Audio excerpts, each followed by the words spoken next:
O primeiro jogo para computador, Space Wars, foi criado em 1962. O objetivo, destruir asteroides e espaçonaves inimigas. Com o tempo, surgiram incontáveis jogos similares nos anos 70 e 80. Os computadores pessoais ficaram mais potentes e os jogos de computador se popularizaram. Surgiram jogos de aventura, de quebra-cabeças, de estratégia e de ação. Em certos jogos de estratégia, por exemplo, o jogador deve projetar cidades ou civilizações e administrar seu crescimento. Muitos games simulam esportes como futebol e golfe, mas alguns jogos de ação, em especial os jogos de tiro, são muitas vezes criticados por seu conteúdo violento. Em muitos deles, o objetivo é que o jogador escolha uma arma e saia atirando nos inimigos para matar. Quer eles sejam humanos, quer não. Violência, esta é a grande preocupação dos pais e a polêmica no uso dos jogos de computador. A violência dos jogos eletrônicos e a internet, este é o tema do programa Espaço Livre, que começa agora e recebe a psicopedagoga, professora da área de educação, Iris de Sá. José Carlos Ribeiro, professor, psicólogo e doutor em comunicação e cultura contemporânea, coordenador do grupo de pesquisa em interação, tecnologias digitais e sociedade. A pedagoga, mestre e doutor em educação e comunicação da UFBA, atua na área de educação e tecnologia como professora. Lin Alves.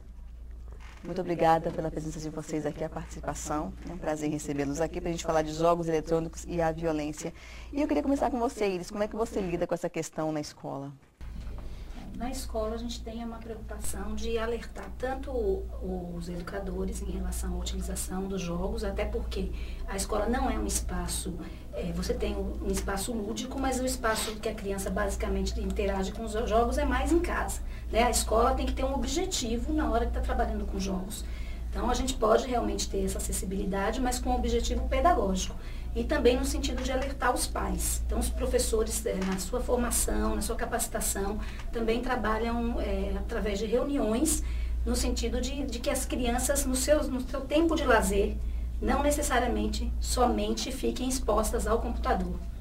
Fora o horário de escola, muitas vezes a criança faz o dever, a criança ou adolescente faz a atividade da escola e passa o resto da tarde ou o resto da manhã presa ao computador. Então, a gente procura fazer um trabalho relacionando família e escola nessa parceria e conscientizá-los. Dando limites, impondo assim, né? Claro, o horário, o tempo de exposição, né, o tipo de jogos que acessa, tudo isso. Zé Carlos, como é que você vê essa questão dos jogos eletrônicos e a violência, de uma maneira em geral? Bom, antes de tudo eu queria parabenizar, né, o programa, né, por essa iniciativa de discutir um tema tão importante e tão urgente, né, que às vezes não tem muito espaço, né, tanto na mídia mesmo em si, quanto na própria academia. Então, tá de parabéns ao programa em relação a isso. Eu acredito que para se compreender essa relação de games, né, os jogos eletrônicos e violência, a gente primeiro precisa estabelecer sobre que violência nós estamos falando. Né?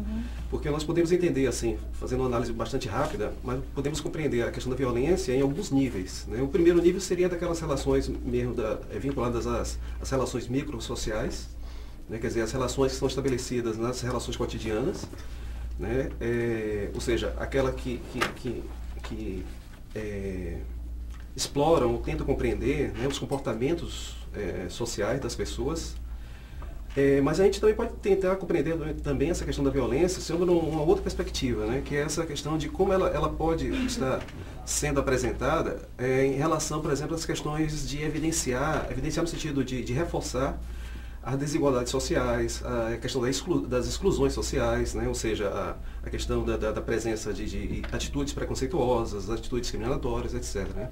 Então, isso pelo aspecto da violência. Se a gente pensar pelo aspecto dos games, né, a gente precisa talvez também delimitar que games nós estamos falando. Existem várias modalidades, né? Algumas são mais restritas, por exemplo, a relação do usuário com o game apenas, né? Que são chamados... comumente chamado jogo de tiro, mas existem outras dimensões também, quer dizer, existem outras modalidades, né, de games extremamente complexas, né, extremamente variadas, né, e que a gente, nesse sentido, a gente precisaria, para fazer uma análise um pouco mais precisa, precisaria delimitar de que fato, que violência eu estou falando e que modalidade de jogo também eu estou falando. Né? Então, para equacionar, digamos, essa questão, talvez fosse interessante montar uma matriz mesmo analítica, né, em vez de que maneira essas duas vertentes aí se cruzam, para que a gente pudesse, de fato, fazer uma análise um pouco mais precisa sobre cada uma dessas modalidades. E você acha que individual ou não, dessa maneira que você está falando assim, não é prejudicial da mesma maneira, independente da maneira com que ela se apresente?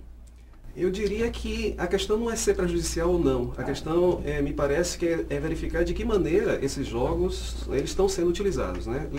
É sempre importante lembrar que os games, eles são artefatos, né? São dispositivos, né? E, portanto, podem ser utilizados de uma maneira prejudicial ou não. Pode ser, pelo contrário, também pode ser utilizado de maneira extremamente produtivas, interessantes, né, criativas, etc. Então, tem vários aspectos que podem ser observados nessa relação. A gente falar sobre todos esses aspectos, os positivos e negativos antes do programa. E uma coisa que eu não falei de Linha é que ela também é escritora. Ela não queria dizer que ela é escritora, não, porque eu acho que é muita responsabilidade. E, inclusive, ela escreveu esse livro, Game Over, Jogos Eletrônicos e Violência. O que te motivou, Lin, a escrever esse livro aqui?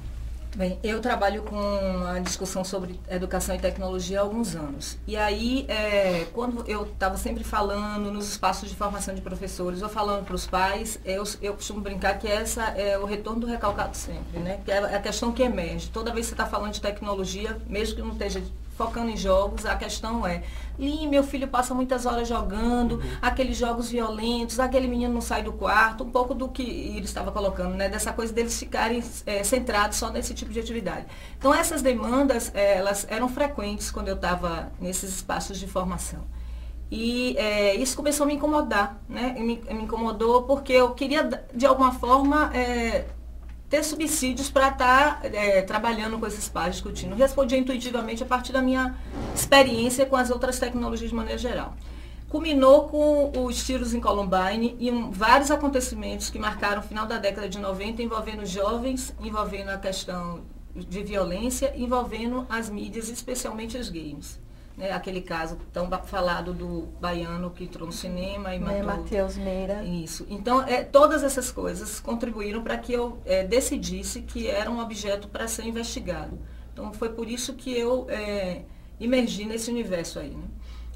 Considerando a minha idade, eu não tinha tanta experiência com games. O que eu me lembrava era da experiência do meu irmão com Atari. Ele é da geração Atari. Então, eu tive que imergir nesse universo até para que eles pudessem... estarem abertos a participar da pesquisa, para que eu não fosse uma estrangeira. E aí foi difícil no início, difícil porque assim, quando eu encaminhei o projeto para o doutorado, eu tinha fechado com uma escola privada, que ela me garantiu que eu poderia fazer a pesquisa lá. Durante a pesquisa, eu não conseguia fazer a pesquisa, não conseguia ir para o campo, porque cada dia ela fugia de mim. Eu falei, o que é que está acontecendo? Tal. Eu disse, eu tenho que buscar o plano B, né? Como eu trabalhava na rede municipal, com formação de professores de tecnologia, eu pensei na rede. Mas aí depois eu disse, isso vai ter outro tipo de implicações no momento que a gente está vivendo. O que fazer? Aí a solução foi disponibilizar nas listas de discussão que eu participava, convidar as pessoas para participarem da pesquisa. E aí muitos dos alunos que faziam comunicação com hipermídia e comunicação com cinema na FTC participaram da pesquisa, né? E que foram assim, importantes para que eu pudesse estar imergindo nesse universo, estar escutando desse lugar, acompanhando eles, né, de perto. E depois eu descobri, algum tempo depois, que eu não pude ir para a escola privada porque a menina ficou com medo do que os pais diriam. Imagine uma pesquisa sobre jogos violentos dentro da nossa escola. Só que ela não me disse, né? Depois de muito tempo ela me falou. Mas é natural isso. Mas assim, essa é uma questão interessante. A gente tem tido um crescimento significativo dessa categoria enquanto enquanto objeto de estudo, que são os games. Então, no mundo todo, e aqui no Brasil também, se tornou um fenômeno cultural, social, que precisa ser investigado. E toda vez que a gente vai falar, né, Zé, onde a gente está, essa é a questão. Você nem está falando sobre isso, está falando de games e outra coisa, mas vem a perguntinha. Sim, a questão da violência, né? Então, na verdade, eu trabalho um pouco